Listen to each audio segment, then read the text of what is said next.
Ever wondered what carve-outs, INs, in Indian accounting standards are? Today, we are demystifying this concept for you. The Indian accounting standards, or Ind AS, are not merely a carbon copy of the International Financial Reporting Standards known as IFRS, issued by the International Accounting Standards Board, or IASB. The Government of India, after detailed analysis of the IFRS requirements and extensive discussions with various stakeholders, decided to converge with rather than adopt these standards. This means that while the Ind AS are largely in line with the IFRS, there are some key differences born out of necessity and a deep understanding of the unique economic environment of India. These differences, these departures from the IFRS, are what we call carve-outs and carve-ins. The terminology might seem a bit daunting, but it's quite straightforward really. A carve-out is a change made to the IFRS that is deemed absolutely essential, considering various factors such as the specific economic conditions prevailing in India. On the other hand, a carve-in is additional guidance given in the Ind AS over and above what is given in the IFRS.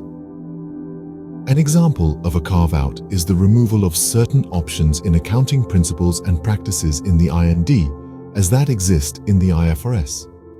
This has been done to maintain consistency and comparability of the financial statements prepared by following the Ind AS. As for carve-ins, they serve as additional guidance to address issues or provide clarity on matters that might not be adequately covered in the IFRS. These additions are crafted with the Indian economic context in mind to ensure the Ind AS are as relevant and useful as possible.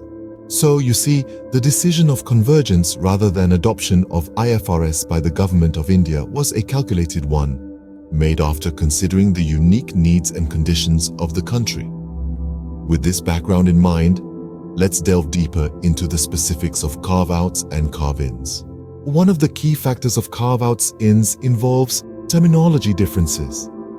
In the world of accounting, words are not just words. They carry weight, represent concepts, and are the building blocks of financial statements.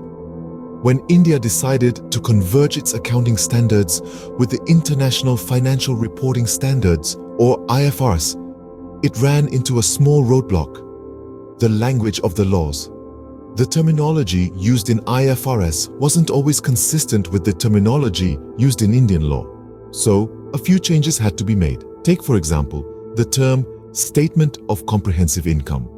This is a term used in IFRS to describe a financial statement that includes all income and expenses, including those that are not part of the company's main operations.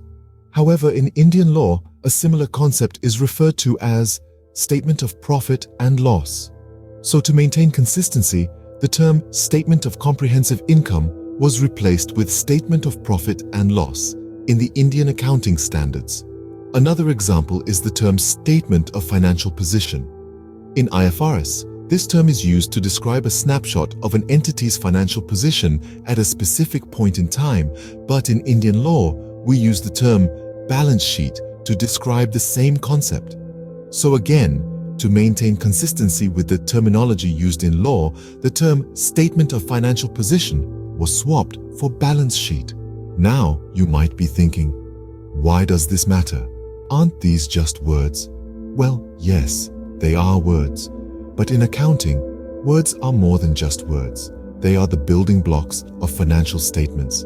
They represent concepts and categories that help us understand a company's financial health. So having a common language that is consistent with the law makes it easier for everyone involved, from accountants to investors to regulators. These terminology changes are crucial in understanding the specific Indian context of accounting standards. Understanding these differences is the first step towards appreciating the nuanced approach taken by India in converging with the IFRS and the resulting carve-outs ins. Another important aspect of carve-outs ins is the removal of options in accounting principles and practices. Now let's dive into what that means. In the realm of International Financial Reporting Standards, or IFRS, options are often provided for specific accounting treatments. These options can potentially lead to inconsistencies and lack of comparability in financial statements across different organizations. To combat this, when formulating Indian accounting standards or Ind AS, the decision was made to remove these options. This removal ensures a level of uniformity and consistency in accounting principles and practices. Let's consider an example. In IFRS, companies have the option to present expenses either by nature or by function in their statement of profit and loss. However, Ind AS stipulates that companies must present expenses by nature, thereby eliminating any inconsistency that may arise from different companies choosing different presentation options. By removing these options, we ensure that the financial statements prepared by different organizations are comparable. This comparability is crucial for stakeholders, such as investors and regulators, as it allows them to make more informed decisions based on a company's financial statements. Furthermore, this consistency in accounting principles and practices enables a smoother and more transparent communication of financial information.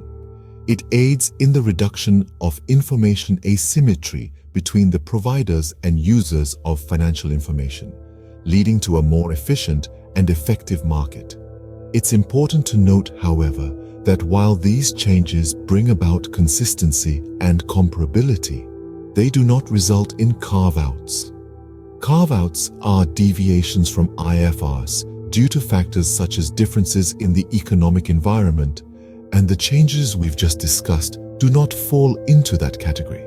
So, to sum up, the removal of options in accounting principles and practices in Ind AS as compared to IFRS serves to uphold the consistency and comparability of financial statements across different organizations. These changes, however, do not result in carve-outs. One of the most significant aspects of carve-outs relates to the economic environment. This is where the Indian accounting standards, or Ind AS, truly distinguish themselves from the International Financial Reporting Standards, or IFRS. The economic environment of a country is shaped by its unique factors such as economic conditions, business practices, and regulatory framework. These factors, which vary greatly from country to country, play a crucial role in shaping the accounting standards. In the case of India, the economic environment is significantly different from that presumed by the IFRS. This difference has necessitated certain changes in the IND as to reflect the true economic conditions prevailing in the country.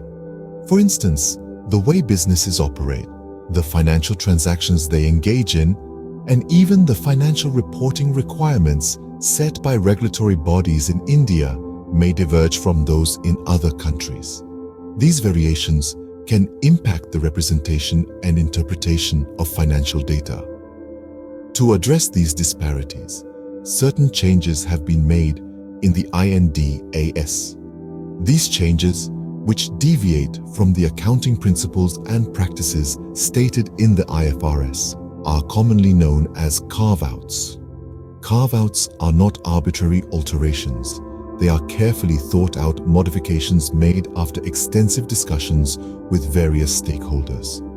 These changes are considered absolutely essential to ensure that the INEDs are in line with the economic reality of India. By incorporating carve-outs, the IND has aimed to provide a more realistic and relevant representation of the financial position and performance of businesses operating in the Indian economic environment. However, it's important to remember that while carve-outs ensure that the IND is aligned with the Indian economic environment, they also make it a bit more complex to compare financial statements across different jurisdictions. In conclusion, the economic environment is not just a backdrop against which businesses operate. It's a dynamic entity that shapes business operations, financial transactions, and accounting standards. The economic environment plays a crucial role in shaping the accounting standards in India. Lastly, let's talk about carve-ins. Now, you might be wondering, what exactly are these carve-ins? The term carve-ins refers to the additional guidance provided in Indian accounting standards, or Ind AS, which goes above and beyond what is stated in International Financial Reporting Standards, or IFRS. You see, while the IFRS provides a robust and comprehensive framework for financial reporting, it's crucial to remember that it's designed to cater to a global audience. As a result, there could be instances where the IFRS might not fully address or consider the unique characteristics of the Indian economic and business environment. That's where carve-ins come into the picture. Carve-ins are not deviations or departures from the IFRS. Instead, they serve as enhancements, providing additional guidance to ensure that the financial statements prepared under Ind AS are truly reflective of the economic reality of Indian businesses. They are the extra spices added to the accounting curry, if you will, that make it uniquely suited to the Indian palate. For example, you might find additional guidance on how to account for certain types of transactions or events that are more prevalent or unique to India. Or there might be extra instructions on how to apply a particular accounting principle in the Indian context. It's like having a local guide when you're navigating through a new city. They don't change the city layout, but they certainly help you understand it better. In a nutshell, carve-ins are an integral part of the Indian accounting standards. They ensure that the Ind AS is not just a carbon copy of the IFRS, but a set of standards that truly speaks to the Indian context. They help maintain the global comparability of financial statements while also ensuring that these statements are relevant and meaningful for the Indian stakeholders. So, the next time you're going through a set of financial statements prepared under Ind AS, remember to appreciate the role of carve-ins. They're not just additional guidelines. They're the secret sauce that makes Indian accounting standards uniquely Indian. Carve-ins provide the necessary additional guidance for the specific Indian context. So, we've covered a lot of ground today. Let's quickly recap. We started with the concept of carve-outs and ins in Indian accounting standards. These are changes made to the International Financial Reporting Standards, or IFRS, to better suit the Indian context. We then delved into the terminology differences, changes made to ensure consistency with the language used in Indian law. Next, we discussed the removal of options in accounting principles and practices. This step was taken to maintain consistency and comparability in financial statements prepared under Indian accounting standards. We also touched upon the impact of India's unique economic environment on these standards. These differences, known as carve-outs, deviate from the practices stated in IFRS. Finally, we explored carve-ins, additional guidance provided in Indian accounting standards beyond what is given in IFRS. With this knowledge, you are now well equipped to understand the nuances of carve-outs/ins in Indian accounting standards. Until next time, keep learning and stay curious.